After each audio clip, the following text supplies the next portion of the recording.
Dear friends, welcome to IDAGIO Live, the place where classical music happens.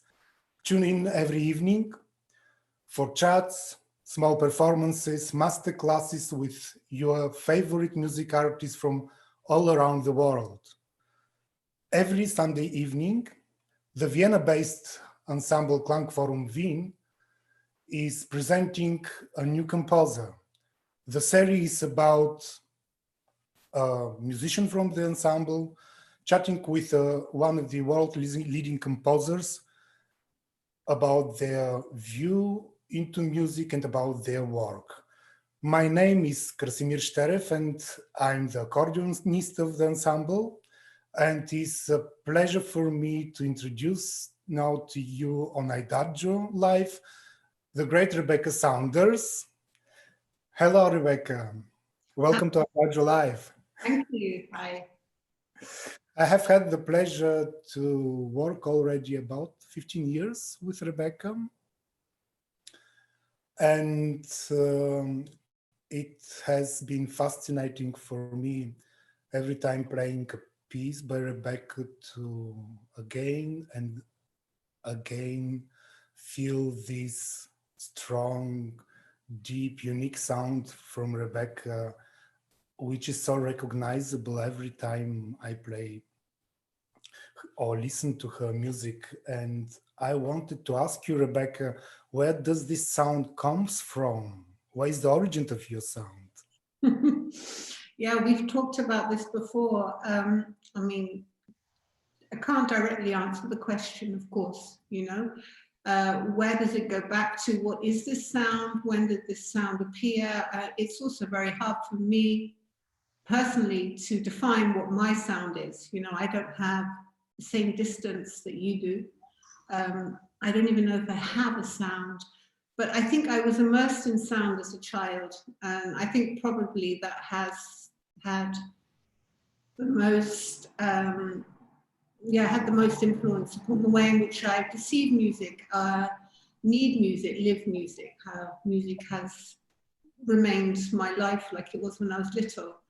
I was brought up in a musical household. My parents were both pianists. They both had their own study with their own piano. And we children also had a piano, and there was my old grandmother's piano in another little cupboard somewhere. So the piano was omnipresent. We lived in the sound of the piano. I went to sleep to the sound of music. I woke up to the sound of music, so to speak. And I think very much it anchored me very much. Whatever else was going on in my life, that was always something unquestionable. And I still feel as if I am still working through the resonances in which I grew up in, maybe. And could you maybe tell us which is the first piece where your sound really comes clear through? I have the feeling that the first piece where I really moved forward is Quartet, 1998, where I was able to write for a small ensemble, but explore a big sound and different fields of resonances and choose 4 instruments which are very unique. Each of them, that's the double bass, a piece I had used in the previous piece, Into the Blue, but this time I really investigated it very much with a wonderful improvising and new music performer here in Berlin, and Matthias Bauer. And then I also wrote for accordion and for clarinet, and I wrote for Titus. And they invited me to go to them, to see them. And I think I stayed in the house of the accordion player, Philip Turio, is that correct? Yeah. And he was incredibly generous. He and his wife were writing a book about the accordion, and they just showed me everything. And that was, I think, I mean, from the very beginning, I've worked so closely with musicians, and that was a very inspiring time. I could choose the instruments I wanted, and I chose instruments that fascinated me.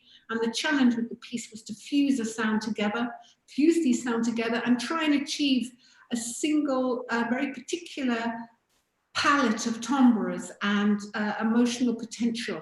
And it was fun also, though. It was really fun to write for such disparate instruments and try and make one unique instrument out of it.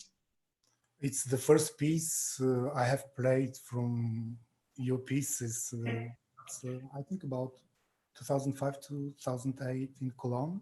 Mm. Every time I played, I really enjoy every single sound of that piece. And it's a very special set of instruments, as you said, which comes very often in your pieces, that you choose special instrument setting, the Heroic 17, for example, and Miniat, and there's so many. We can take many pieces, so there will be something special in the setting you do. And then at some point, you composed Stasis. Not only the instrument setting is special, but here you came with a spatial piece, presenting it at the festival Donaueschinger Musiktage. I was very happy to play at that premiere too. Where did the idea come with specialization, to use the musician in the space in a quite unique way? Where did it come from? Well, the first piece I wrote, which was spatialized, is called Chroma, which was the first performance was in 2003 in the Tate Modern. And for that, I wrote 7, what I now call modules, 7 separate pieces, and superimposed them, made a simple timeline, spread the musicians in their groups out in space, and they moved also from one position to another, and had a mobile audience. And what I found so exciting, or it was also for me quite a unique challenge, was to be working with the acoustic and the architecture and working with a mobile audience. Nevertheless, it's not a sound installation, it's still a complete composed piece, but there's a lot of flexibility in it. And it's very much about creating a working dialogue with the architecture so that each performance sounds very different to the other one, to the previous one. Now, Chroma grew over the years. So Chroma, up to 2019 was the last performance, and it grew bigger and bigger. And I think the last amount of modules is 23. So it's 23 separate pieces. The piece got longer and fatter and thicker, which meant that it could have much more, it could be played in much more complex spaces, but always the audience was moving. And always there was the flexibility of being able to take modules out or add new modules to it. So it was always like a work in progress, very hands-on. Now, Stasis was different. Stasis was a piece where I wanted the audience to be seated and for there to be many more modules, but also to be a fixed timeline so that it was done.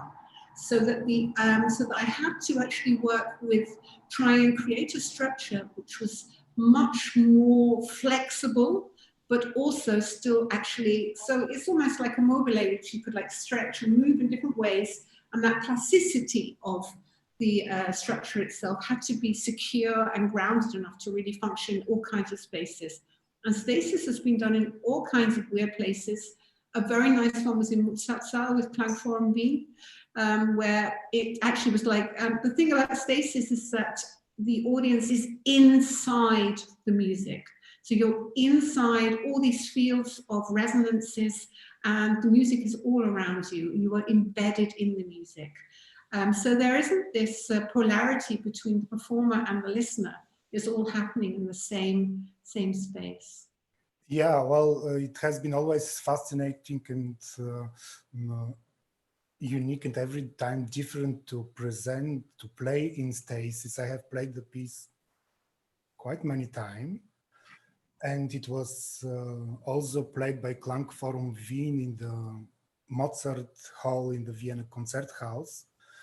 And then later, some years later, you composed the piece called Skin for Klangforum, where you used the voice.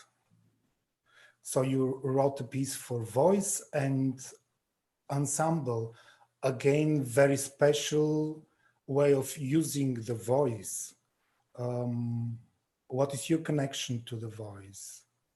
It took me many years to write for the voice. I mean, I had written an a cappella choir piece called Soliloquy.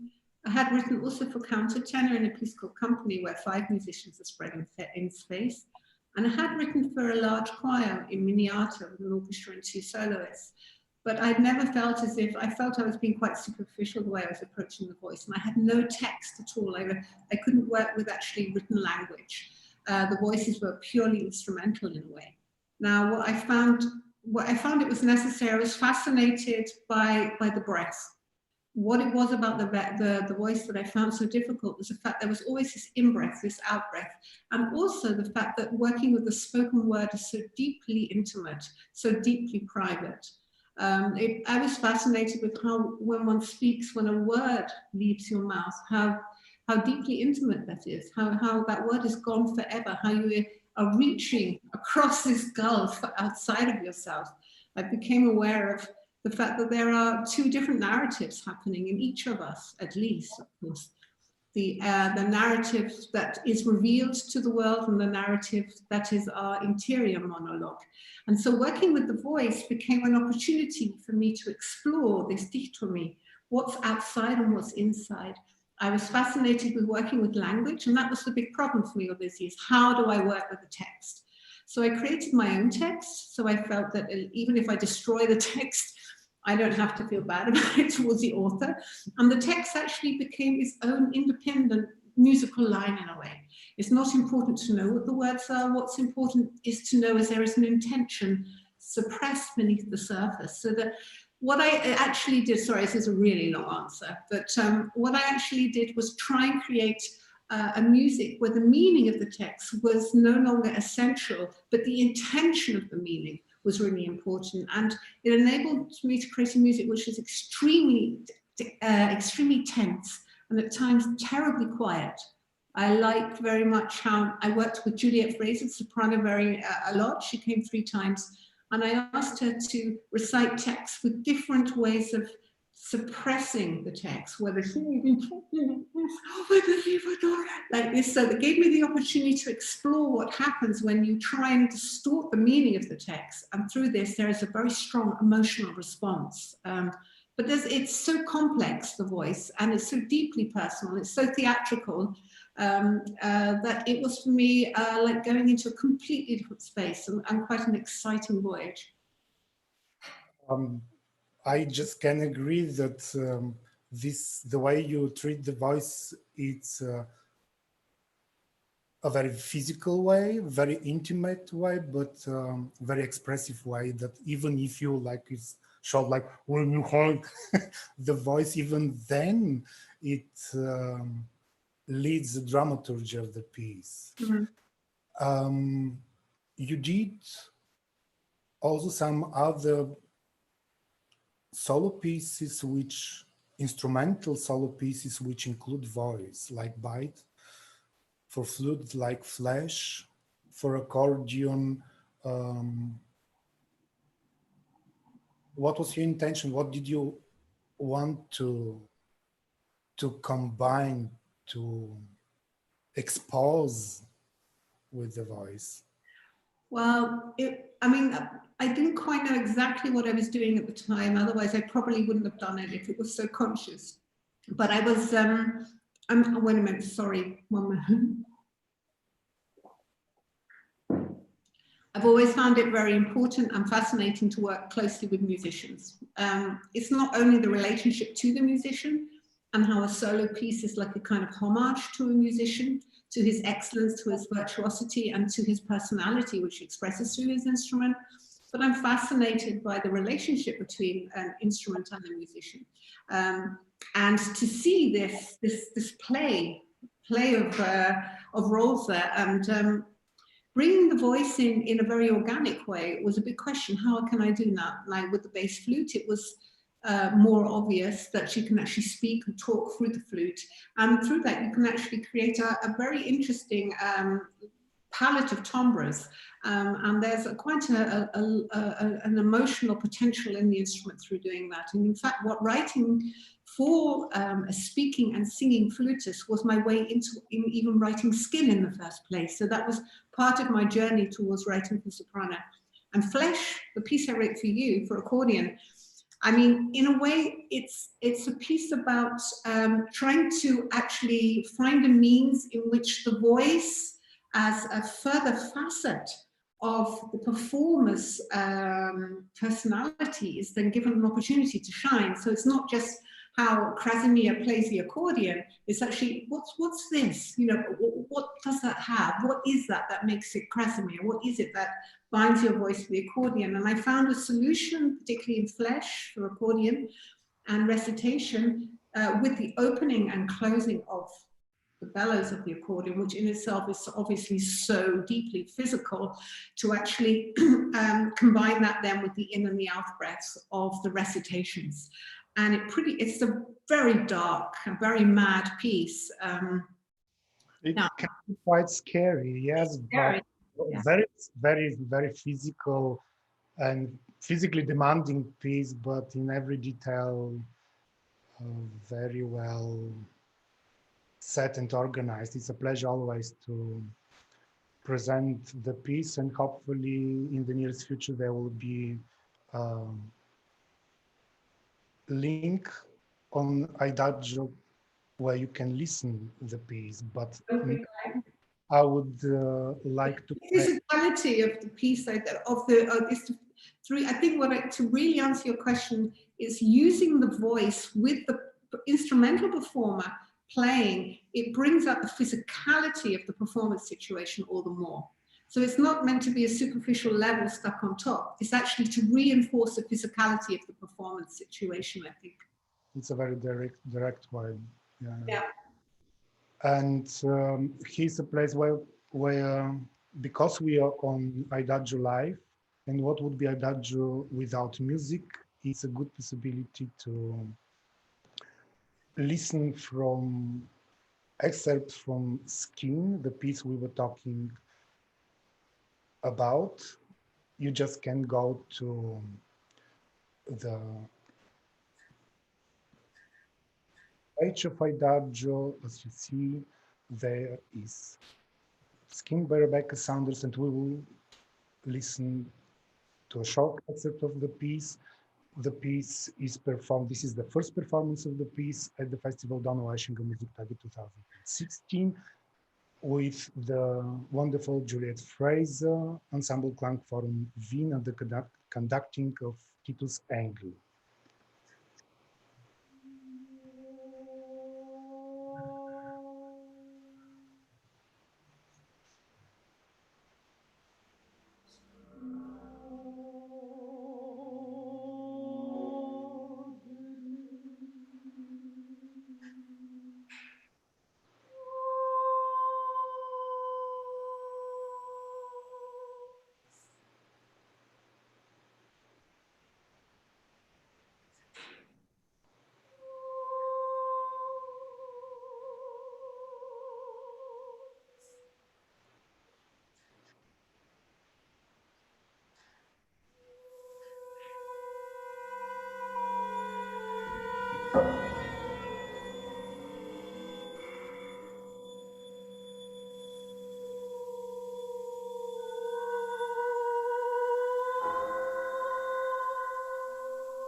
This was an excerpt from Skin by Rebecca Saunders.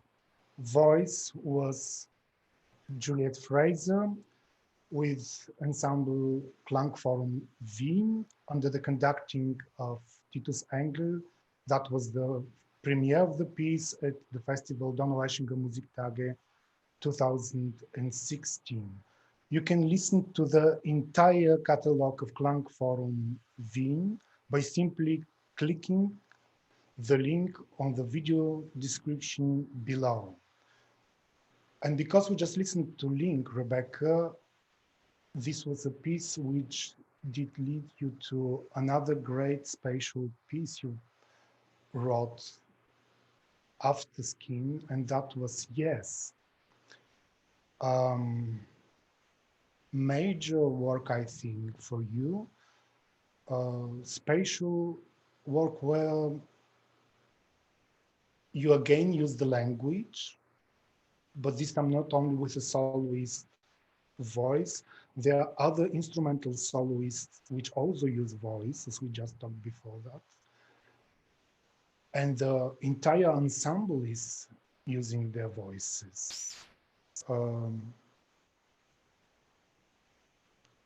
So why? Yes was also a spatial piece, a collage piece, a piece where I have 28 separately composed modules or pieces.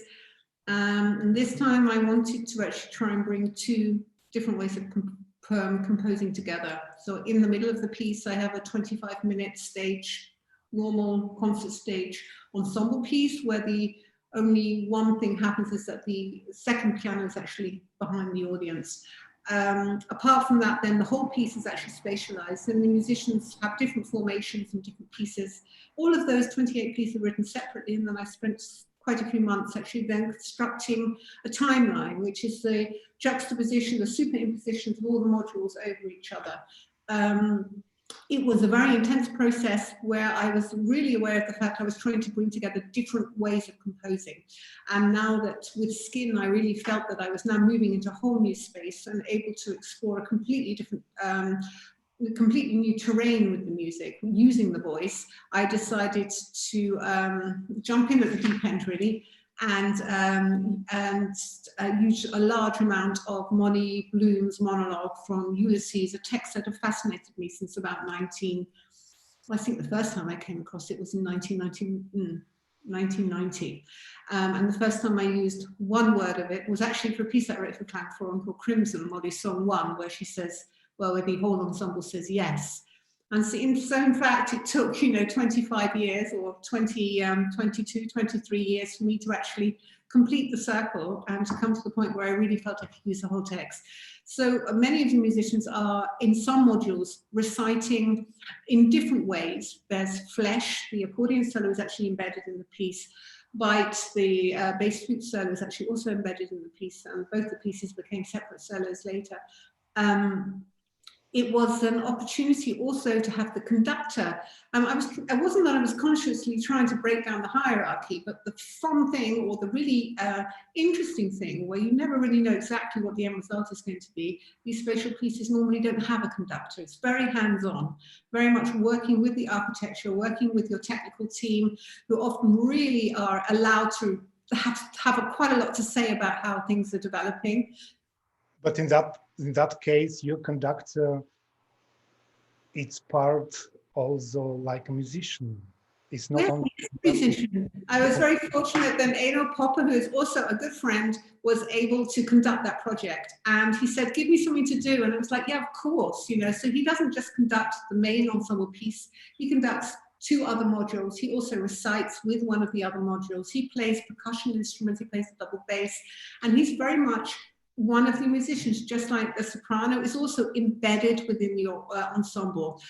So it's just one big team in a way. And it wasn't a conscious decision, but it's always been for me the most fascinating way to work, where everybody comes together and tries to find the best solution of the piece. Of course, I'm still running it, but it's I also have the opportunity to be working closely with musicians all the way up to the performance.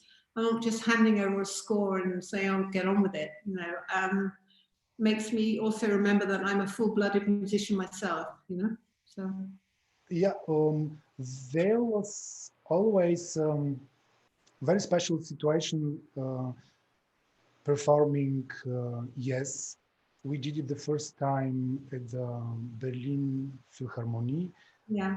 And we did it in Paris in a church. And you always find different positioning of every module, every musician. You always find a very different way where I have to be mobile and where I have to move with the accordion, for example. So this, I have understood it as a very special way of treating your sound in a concrete architecture. Mm. So every time we enter a space, we have some kind of plan, but you change that.